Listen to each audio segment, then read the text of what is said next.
Merci. On a eu aussi le théâtre. Et maintenant, nous allons parler d'un point qui est dans la continuité, l'obéissance, mon respect et mon succès. Comme je l'ai dit, ce n'est pas un message, c'est juste une exhortation.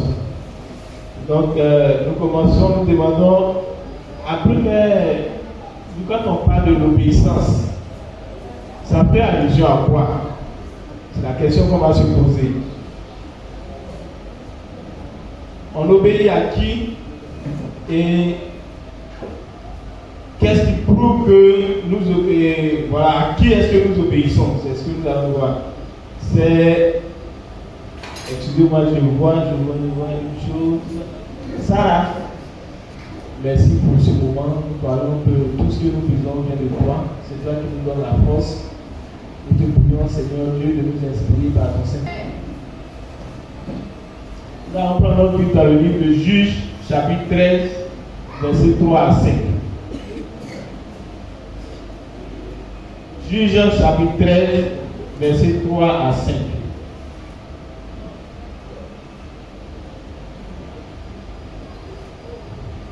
Juges, chapitre 13, versets 3 à 5.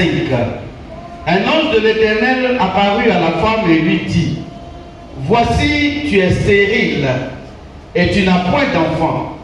Tu deviendras enceinte et tu enfanteras un fils.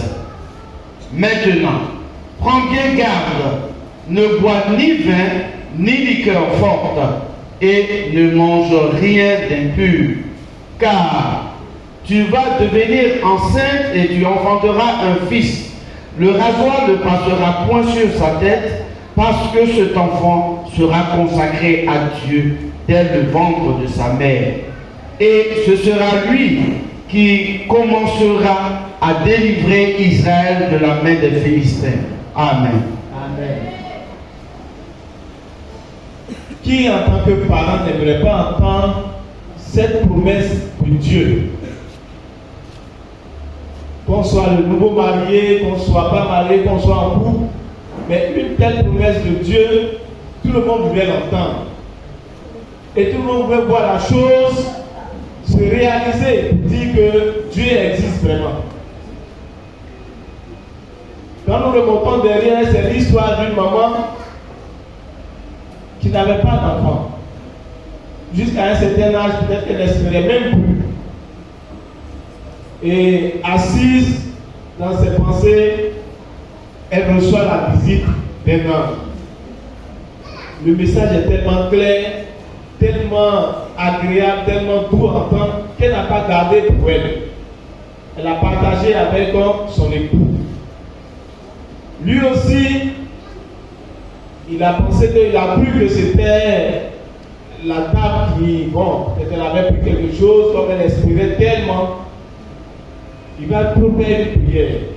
Dieu, quand l'enfant viendra, qu'est-ce que nous devons faire vis-à-vis de cet enfant?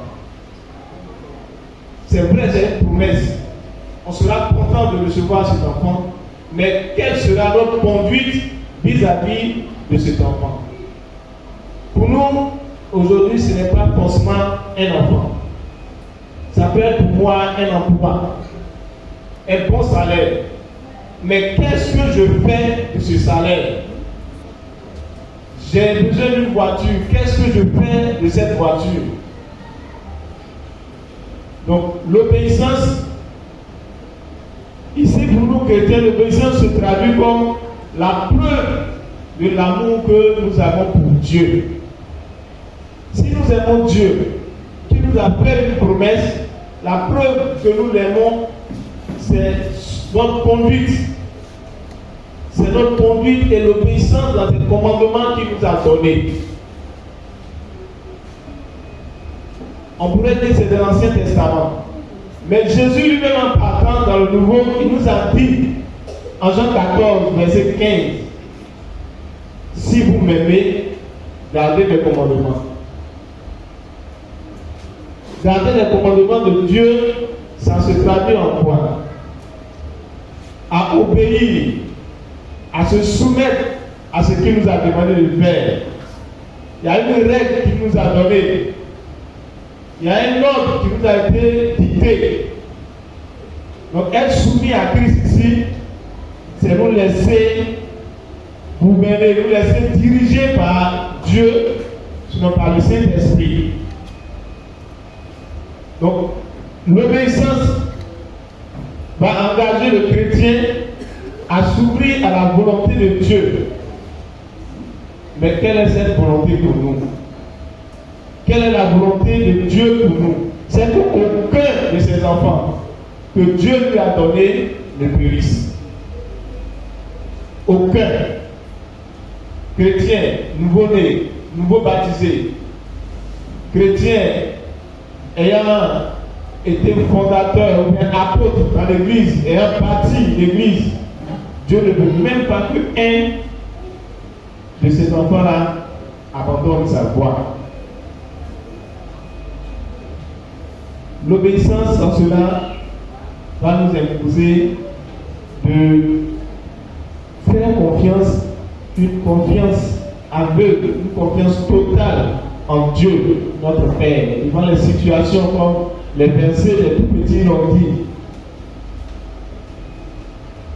Que tu sois célibataire, il y a problème. Que tu sois marié, il y a problème. Que tu sois travailleur, il y a problème. Que tu sois pasteur, il y a problème. Que tu sois évangéliste, il y a problème. Mais en toute chose, nous avons Jésus qui est notre boussole. Il est notre boussole et il nous donne 8 raisons. 8 raisons pour lesquelles nous devons obéir. La première raison, je l'ai dit, c'est dans Jean 14, verset 25. Et verset 15, si vous m'aimez, gardez mes commandements. Si on lève, c'est une demande, c'est une requête que Jésus nous fait. Gardez mes commandements. La deuxième raison, c'est que l'obéissance est un acte d'adoration. Est un acte d'adoration. Nous voyons cela dans Romains 12, verset 1.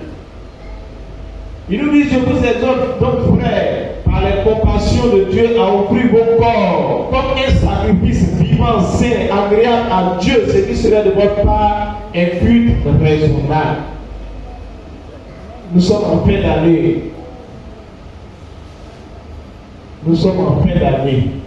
Que tu sois chrétien ou pas, tu es tenté par la bonne musique, tu es tenté par les réjouissances. Et quand on est jeune, on sait aussi par quoi est-ce qu'on est tenté. Va-t-on inaugurer notre nouvelle année avec des actes que Dieu condamne? Donc, en Romains 12, il nous exhorte par la compassion de Christ, par amour pour Dieu. Par amour pour Dieu, il y a des choses dans lesquelles on doit quitter. Troisième raison que Dieu nous donne, c'est que Dieu récompense l'obéissance de ses enfants. Dieu récompense notre obéissance. Dans Luc 11, verset 28, il dit, heureux plutôt ceux qui écoutent la parole et qui la gardent. Maintenant, nous prenons l'exemple sur Abraham, notre père. Il est père pour nous chrétiens, il est père aussi pour nos frères de l'autre côté, les fils d'Ismaël. Mais il a dit une chose en Genèse 22, verset 18. Toutes les nations de la terre seront bénies en ta postérité, parce que tu as obéi à ma voix. Et nous qui sommes ici aujourd'hui, nous nous réclamons de la postérité d'Abraham. Donc c'est à travers nous que nos enfants seront bénis. C'est à travers nous que nos régions seront bâties. Cette promesse est pour nous. La postérité d'Abraham ici, je fais partie. J'en fais partie. S'il y a quelque chose qui nous manque, c'est cette année 2023.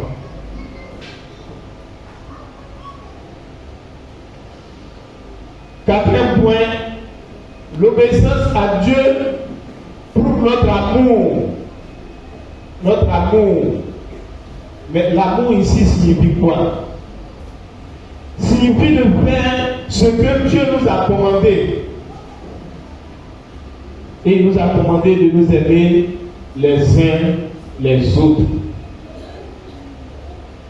De nous aimer les uns les autres. Pendant que tu as 4 poulets attachés, c'est-à-dire du 25 au 31, en tout cas tous les jours, tes plats seront garnis. Mais ton frère, que tu vas appeler pour lui souhaiter juste la bonne année, est-ce qu'il a eu quelque chose?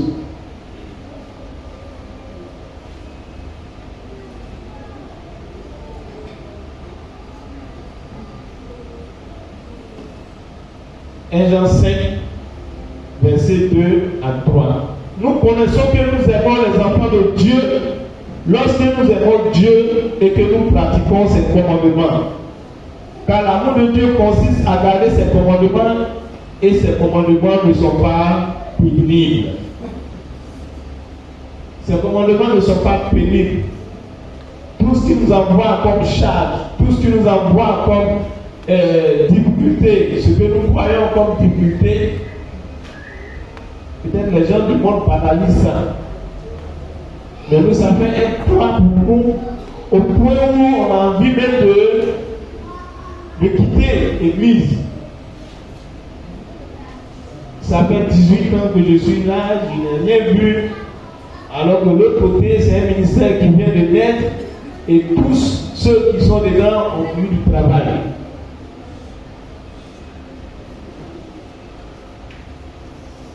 En 6e point, comme il a dit dans 1 Samuel 22, 15, verset 22, l'obéissance vaut mieux que les sacrifices.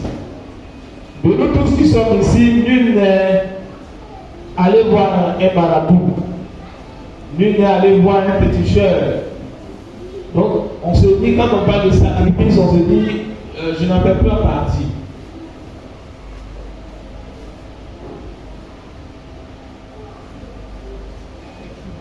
Mais voyons s'il n'y a pas autre forme de sacrifice que nous faisons. Je prends soin expressement de désobéir à Dieu et je paye en sacrifice 3 jours de jeûne. Je fais encore pire et je prends 21 jours de jeûne. Je ressors de dire non, je fais encore plus grave que ça et je fais 40 jours de jeûne. En cela, Dieu nous dit, obéir à ma parole vaut mieux que les 40 jours de privation. C'est pour nous une forme de sacrifice que nous faisons.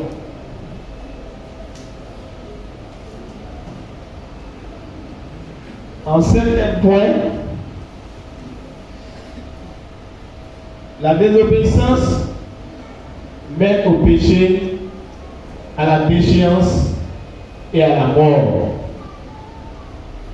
Quand nous prenons notre passage de Juge que nous avons lu, voici un enfant qui a été promis avec un bel avenir. Il a grandi. Le seul qui a pu mettre un lion à main nue. Le seul qui a pu mettre plus de 300 000 et 300 Philistins.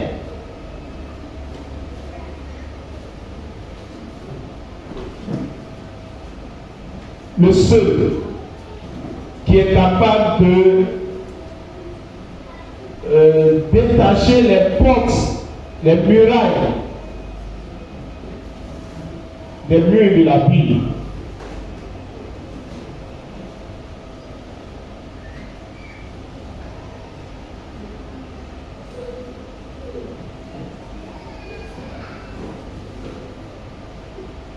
Mais c'est aussi le seul qui, agité par l'Esprit de Dieu, n'a pas su se canaliser parce qu'il n'avait pas de guide. Il n'avait pas un guide, quelqu'un pour l'orienter. La Bible déclare qu'en ce temps, la parole de Dieu était rare. Personne ne pouvait comprendre réellement ce que Dieu demandait. Mais il savait qu'il avait une puissance. Sa mère lui avait dit, mon fils, le jour où le rasoir passera sur ta tête, tu perdras ta force, tu perdras ton pouvoir.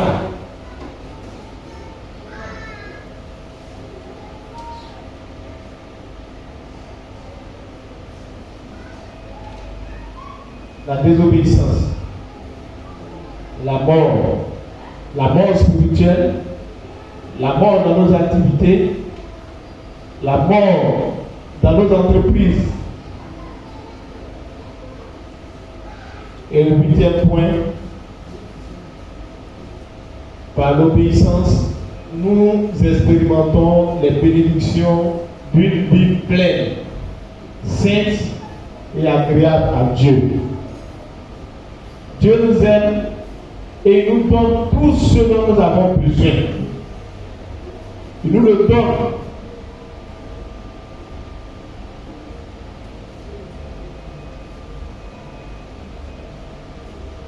Simplement et gratuitement.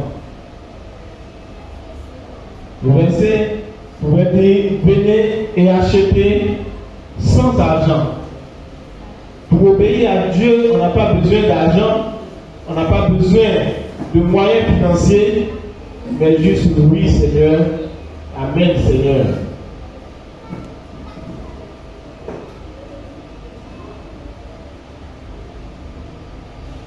Le deuxième point, c'est mon respect. Chacun de nous tire les ressources de sa foi, de sa confiance en Dieu pour accomplir les commandements que Dieu nous a donnés. Dieu nous invite donc à faire de toutes les nations des disciples en Judée, c'est-à-dire à côté de nous, dans nos familles, dans nos maisons, dans nos quartiers, que notre témoignage soit palpable de tout. En Samarie, c'est-à-dire dans des endroits où nous pensions que l'on ne nous aime pas. Et jusqu'aux extrémités de la terre, c'est-à-dire là où nos secrets les plus pleins seront gardés. Nos actes les plus ignobles seront cachés de la personne. Tu quittes la Côte d'Ivoire, tu vas en Chine, tu commets un problème, ça passe inaperçu. Quand tu reviens à l'église, on dit il est bon. Mais en dehors de tout ça, Dieu nous donne d'être obéissants. En 1 Samuel 15, 13 à 24, si nous lisons ce passage, nous voyons le discours entre Saül et Samuel. Saül a eu de Dieu d'interdit, de vouer par interdit le combat qu'il allait mener contre les Philistins. Il a mené, il a gagné. Dieu lui déroule tout par interdit. Les nouveaux-nés, les brebis, les bêtes, les animaux. Lui, Saül, il choisit les beaux gras. Il les garde. Samuel n'a pas dormi. Toute la nuit, il était agité. Et Dieu lui dit, Saül m'a désobéi. À partir d'aujourd'hui, il n'est plus roi de mon peuple. Si nous continuons, nous allons voir que ça a été un discours entre Saül et Samuel. Qu'as-tu fait? Il dit, j'ai respecté la parole de l'Éternel. J'ai fait tout ce que le Seigneur m'a demandé. Nous allons prendre le passage rapidement. 1 Samuel chapitre 15. Verset. Ok, je commence à partir du verset 10.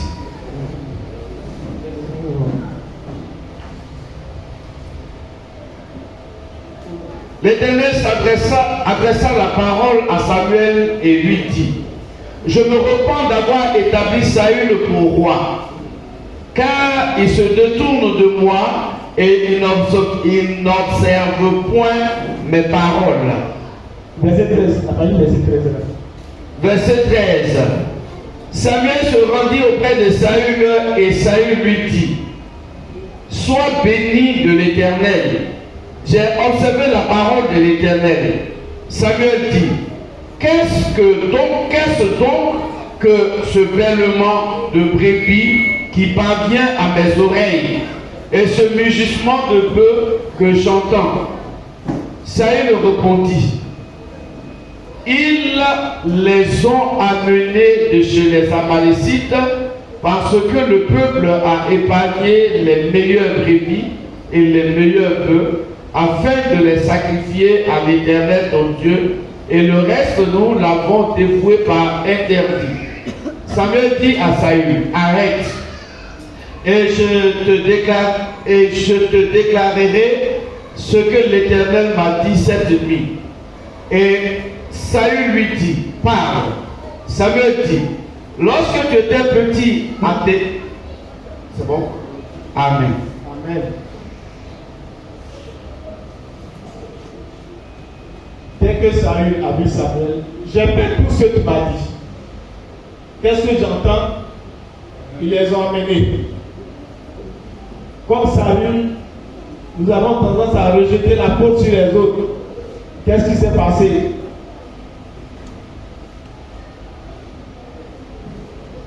Mais nous terminons jusqu'au verset 24 pour comprendre l'histoire. Mon succès, l'obéissance, mon respect et mon succès. Elle était reine. Nous étions oubliés. Mais pour la première fois, nous avons la chance d'arriver dans le royaume du sage, d'entendre, de partager, de vivre ses conseils. Si j'étais né dans une famille de rois, j'aurais été instruit. Mais aujourd'hui, Dieu me fait la grâce de demeurer dans la maison du roi et d'avoir ses instructions. En Ecclésiaste 16, verset 1. Une bonne réputation vaut mieux qu'un bon âme. Amen.